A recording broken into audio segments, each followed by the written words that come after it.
Israel is planning a ground invasion of Lebanon, which could begin imminently, according to an anonymous US official. According to him, the operation is going to be smaller than the war in 2006. He said it's going to focus on clearing out militant infrastructure along the border to remove the threat to Israeli border communities.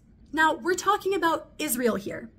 According to Israel, self-defense is also the reason they're in Gaza, and they're only in Gaza to fight Hamas. And just like in Gaza, in Lebanon, they are already targeting civilian infrastructure. A few weeks ago, the Israeli defense minister literally said, "What we are doing in Gaza, we can also do in Beirut." Everything Israeli politicians are saying and doing right now points to the war in Lebanon growing into a protracted and bloody massacre. This US official said that Israel's invasion of Lebanon will be smaller than Israel's invasion of Lebanon in 2006. And yet already, Israel has killed and displaced a similar number of Lebanese people as it did in 2006. That war lasted 34 days, killed over 1,000 people, and displaced about 1 million. In Lebanon today, Israel hasn't even launched its ground invasion yet, and already, through its 2-week-long aerial bombardment campaign alone, over 1,000 people are dead and 1 million displaced. Now, Lebanon's population is only 6 million, so that means that right now, 1 in 6 Lebanese people is displaced. And all of this is before they've even launched their ground invasion. Everything that Israeli officials are saying and doing right now shows us their real intention in Lebanon.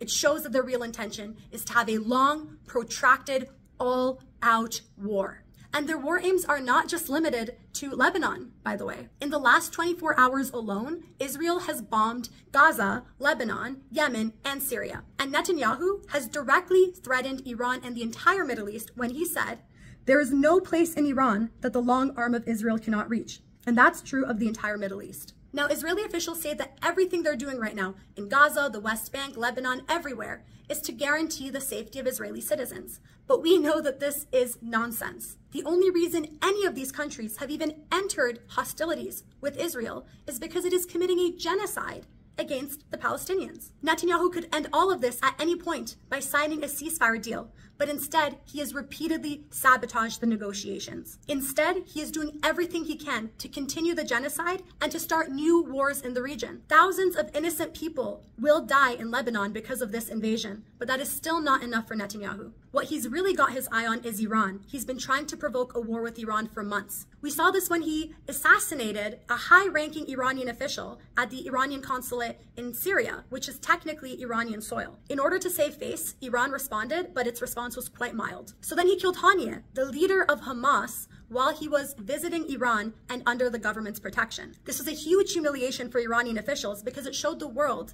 that Iran is incapable of protecting foreign visitors on their soil. And Iran didn't really retaliate. And now Israel has beheaded Hezbollah and invaded Lebanon, a key ally of Iran in the region. So far, all of these provocations have failed. Iranian officials have just kind of let Israel humiliate them. And this is because the Iranian government knows what Netanyahu is trying to do. They know that Netanyahu wants them to attack because if Iran and Israel enter a direct war with each other, Netanyahu is hoping that this will force the United States and NATO to get directly involved. Dragging the US and NATO directly into the conflict on Israel's side would change the balance of forces in the region even more in Israel's favor. A war of such proportions, if it were to happen, would be devastating for the entire Middle East, and it would last years.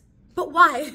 Why do all of this? Why would anyone want that? The reason Netanyahu wants this is because he knows that if the genocide and the wars and all of this conflict ever end, he faces electoral defeat and prosecution for his crimes, and he could even end up in jail. So he needs to continue and escalate all of these conflicts for as long as possible. He needs the Israeli army to kill and maim as many thousands of innocent men, women, and children as possible. Now, on the topic of the United States and its allies in NATO, like Britain, France, and Canada, Israel could not commit these atrocities for a single day without arms and funding from these countries. The United States alone has given Israel over $300 billion in aid since 1946. And just in the year 2024 alone, the United States on its own is projected to give Israel $12.5 billion in aid. Joe Biden, Kamala Harris, and the entire United States establishment have the blood of thousands of Palestinian and now Lebanese civilians on their hands. These politicians will talk about peace and talk about how we need a temporary ceasefire, but they will not stop supplying arms and military aid to Israel, which is the only concrete way to actually weaken the Zionist war machine. They will continue to defend Israel, even if Israel's actions risk disastrous consequences for the millions of people living in the Middle East and for the entire world as a whole. And the same thing goes for Justin Trudeau here in Canada, Keir Starmer in Britain, and all of the Western imperialists. As students and workers in the West, we can and we must stop these war criminals. We don't do this by writing letters to our war criminals in government or protesting peacefully in the streets to appeal to their moral sensibilities. We do it by getting organized and completely shutting down every institution in our countries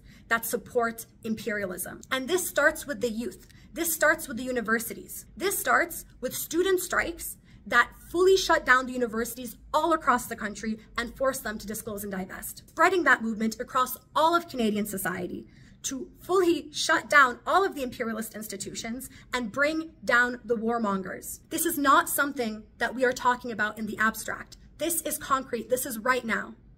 Thousands of students and workers across Canada are involved in the campaign Student Strike for Palestine right now, organizing for this. If you're disgusted and angry about what the imperialists are doing in our name, with our money, join us and help us end imperialism once and for all.